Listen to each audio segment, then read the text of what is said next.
വിദ്യൻ ചാനലിലേക്ക് സ്വാഗതം.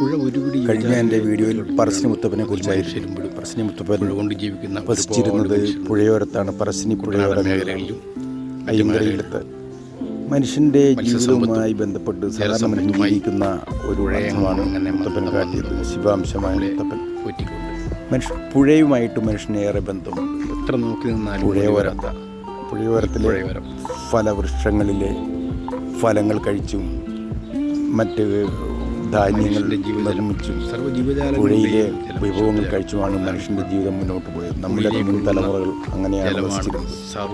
അതുകൊണ്ട് തന്നെ പുഴ ഒരു മാതാവാണ്.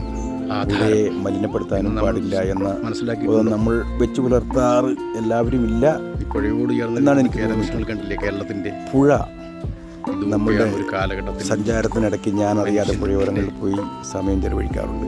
നമ്മുടെ കുട്ടികളെയൊക്കെ കൂടി പുഴയെ ഒന്ന് കാട്ടി അവരെ ഒന്ന് മനസ്സിലാക്കി കൊടുക്കുന്നത് നല്ലതാണ്.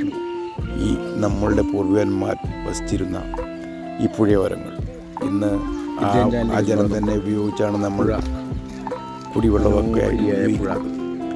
ഈ പുഴയുടെ ആ മനോഹാരിത എന്താണ് അതിൻ്റെ ഒരു സൗന്ദര്യം? പുഴയോരങ്ങളിലൊന്ന് എന്താണ് അതിൻ്റെ ഒരു പ്രകൃതിയുടെ ഇത്തരം കാഴ്ചകൾ ഇതിൻ്റെ അടുത്ത് നമ്മൾ കാണുന്ന കേരവൃക്ഷങ്ങളും അതൊക്കെയാണ് നമ്മുടെ മുൻ തലമുറകൾ കഴിച്ച് ഭക്ഷണങ്ങളായി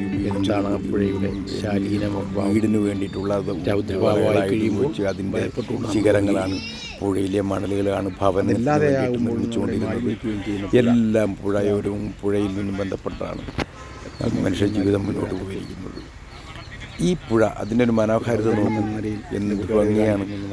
നോക്കി നിന്ന് കഴിഞ്ഞാൽ നമ്മൾ മടുക്കില്ല. ഈ പുഴയോട് ചേർന്നിട്ടാണ് നമ്മൾ ജീവിക്കാൻ ഉപയോഗിച്ചിരുന്ന പക്ഷിമൃഗാദികളും കാര്യങ്ങളും ഒക്കെ വളർന്നത് ഈ പുഴയോരത്തിലെ ജലങ്ങളെ ബന്ധപ്പെടുത്തിയാണ്. ഇന്ന് നമ്മൾ മനുഷ്യൻ വസിക്കുന്നത് ഇതോടനുബന്ധിച്ചാണ്. ഇന്നും നമുക്ക് മനസ്സിലാവൂലേ, നമുക്ക് കുടിവെള്ളമൊന്നും ഇല്ലാതെ വരുന്നില്ല. ഭൂമിയിൽ നിന്ന് വെള്ളം കിട്ടണമെങ്കിലും പുഴയോരമായിട്ട് മഴയുമായിട്ടൊക്കെ ബന്ധപ്പെട്ടിട്ടാണ് സർവ്വജീവജാലങ്ങളും വളർന്നു പോകുന്നത്.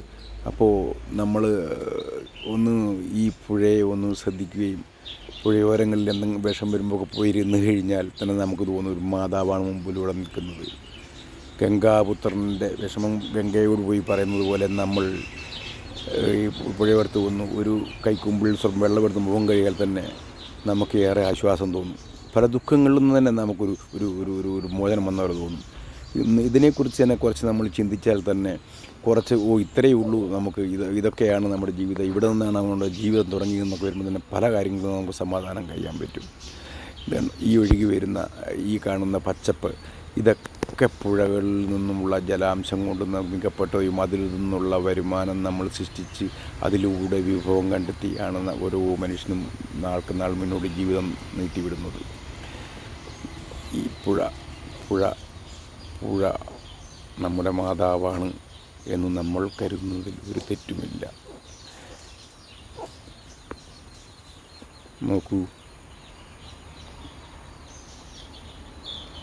ഒരിറ്റു ജലത്തിന് വേണ്ടിയാണ് ഭിക്ഷവികാദികൾ തലയുയർത്തി നിൽക്കുന്നത്. നമ്മളുടെ സംസാരം കൊണ്ടല്ല, മറിച്ച് നദിയുടെ ജലമാണ്. ഇവർക്കും ആ ജലമാണ് വേണ്ടത്. അവർക്കും ഭക്ഷണം ഈ പുഴയോരങ്ങളിൽ നിന്നുള്ള പുൽത്തകിടികളിലെ പുല്ലുകളും മറ്റ് ഭക്ഷ്യവസ്തുക്കളുമാണ്. ജലമില്ലെങ്കിൽ അവിടെയെല്ലാം വരണ്ട് കിടക്കുന്നതല്ലേ. ഇതൊക്കെ നമുക്ക് മനസ്സിലാവുന്നല്ലേ. ഇതാണ് നമ്മുടെ ആ പുഴ നമ്മളുടെ ഈ രവിയിലുള്ള ജലം കുറിച്ചാണ് നമ്മളും ജീവിക്കുന്നത്. നമുക്ക് മനസ്സിലാക്കേണ്ട കാര്യങ്ങൾ മനസ്സിലാക്കാൻ വിദ്യാഭ്യാസം വിവേകമാണ് വലുത് എന്നാണ് നാം കരുതുന്നത്. വിദ്യാധിര എന്നാണ് എൻ്റെ സങ്കല്പം. നിർത്തട്ടെ. നമസ്കാരം.